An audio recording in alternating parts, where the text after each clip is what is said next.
Hello, ഈ വർഷത്തെ ഓണത്തിനൊരു കടലപ്പരിപ്പ് പ്രഥമനായാലോ? അതിനായി നമുക്ക് ആദ്യം കടലപ്പരിപ്പൊന്ന് കുക്കറിൽ വേവിച്ചെടുക്കണം. കുക്കർ ചൂടായി വരുമ്പോൾ 2 ടീസ്പൂൺ നെയ്യ് ഒഴിച്ചു കൊടുക്കണം.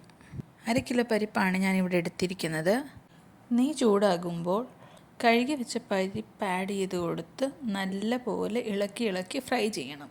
ചെറുതായി പരിപ്പ് മൂത്ത മണം വരുമ്പോൾ അതിലോട്ട് 3 ഗ്ലാസ് വെള്ളം ഒഴിച്ചു കൊടുത്ത് അടപ്പടച്ച് 8 വിസിലടിക്കണം. ഇനി ഇതിന് ഗ്യാസൊക്കെ ഒന്ന് റിലീസായിട്ട് ഇത് തുറന്ന് കുറച്ച് നേരം റെസ്റ്റ് ചെയ്യാൻ വെച്ചിട്ട് നല്ലപോലെ മാഷ് ചെയ്തെടുക്കണം. നേരത്തെ കുതിർത്ത് വെച്ച പരിപ്പാണെങ്കിൽ ഒരു 5 വിസിൽ മതിയാകും.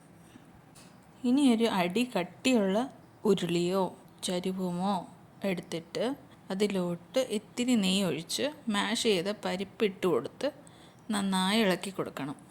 ഈ മാഷ് ചെയ്ത പരിപ്പ് അടിയിൽ പറ്റാതിരിക്കാനാണ് നെയ്യ് ഒഴിച്ചു കൊടുക്കുന്നത് കേട്ടോ.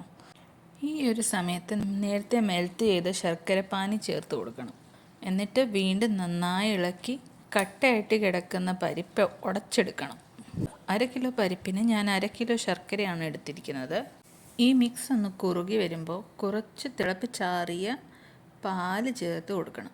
ഞാനിവിടെ പശുമ്പാലാണ് യൂസ് ചെയ്യുന്നത്. നിങ്ങൾക്ക് തേങ്ങാപ്പാലും യൂസ് ചെയ്യാവുന്നതാണ്.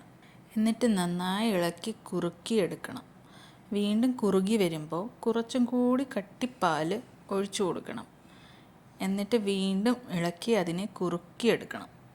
ഇനി ഫ്ലേവറിന് വേണ്ടി 1 ടീസ്പൂൺ ഏലക്കപ്പൊടി, 1/2 ടീസ്പൂൺ ചുക്കുപൊടി, 3/4 ടീസ്പൂൺ ജീരകപ്പൊടി ചേർത്ത് ഇളക്കി തിളയ്ക്കുമ്പോൾ ഫ്ലെയിം ഓഫാക്കാം.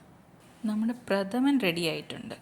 ഇനി ഫിനിഷിംഗ് ടച്ചിന് ഇതിലേക്ക് കുറച്ച് തേങ്ങ നുറുക്കിയതും കാഷ്യൂ നട്ട്സും കിഷ്മിഷും കൂടി നെയ്യിൽ ഫ്രൈ ചെയ്ത് ചേർത്ത് കൊടുക്കണം. അതിനൊരു പാൻ വെച്ച് അതിൽ കുറച്ച് നെയ്യ് ഒഴിച്ച് തേങ്ങ നുറുക്കിയത് ഒന്ന് ഫ്രൈ ചെയ്ത് കളർ മാറി വരുമ്പോൾ അതിലോട്ട് കാഷ്യൂ നട്ട്സ് ഇട്ട് അതും കളർ മാറി വരുമ്പോൾ ഉണക്കമുന്തിരി ചേർത്ത് എല്ലാം കൂടി മൂപ്പിച്ചെടുത്ത് നമ്മുടെ പായസത്തിലോട്ട് ചേർത്ത് കൊടുത്ത് കടലപ്പരിപ്പ് പ്രഥമൻ വളരെ സിമ്പിളായിട്ട് സെറ്റാക്കി എടുത്തു.